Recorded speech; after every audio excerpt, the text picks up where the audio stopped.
আসসালামু আলাইকুম অনলাইনবাসী, আপনারা কেমন আছেন? আমি আলহামদুলিল্লাহ ভালো আছি। একটি প্রবাদ আছে, ডাক্তার থেকে দূরে থাকতে চান তাহলে একটি করে আপেল খান। আমরা সবাই কম বেশি আপেল খেয়ে থাকি, কিন্তু আমরা কি জানি কোন আপেল আমাদের দেহের জন্য সবচেয়ে বেশি উপকারী?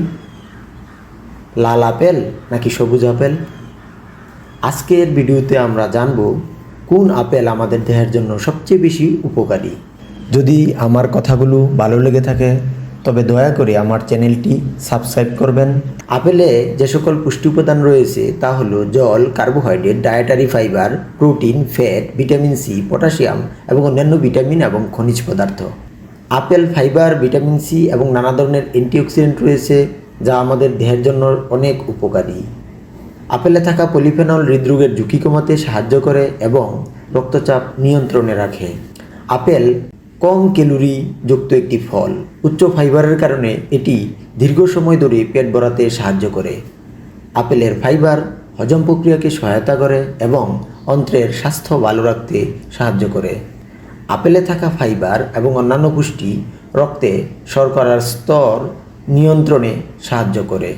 দুই ধরনের আপেলের মধ্যে সবুজ আপেল সাধারণত টক মিষ্টি। ক্যালোরি ও শর্করা এই সবুজ আপেলে কম থাকে। ফাইবার সাধারণত সবুজ আপেলে বেশি থাকে। লাল আপেল সাধারণত মিষ্টি।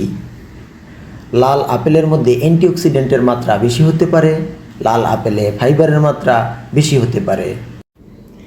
পুষ্টিবিদগণ সাধারণত দুই ধরনের আপেল খাওয়ার পরামর্শ দিয়ে থাকেন। তবে যেহেতু সবুজ আপেলে শর্করার পরিমাণ কম, তাই যারা ডায়াবেটিস সহ অন্যান্য রোগে আক্রান্ত তাদের ক্ষেত্রে সবুজ আপেল বেশি উপকারী। অপরদিকে শিশু এবং তরুণ তরুণীদের ক্ষেত্রে লাল আপেল সবচেয়ে বেশি উপকারী হতে পারে। এখন আপনারা বলুন, আপনারা কোন আপেল খেতে বেশি পছন্দ করেন?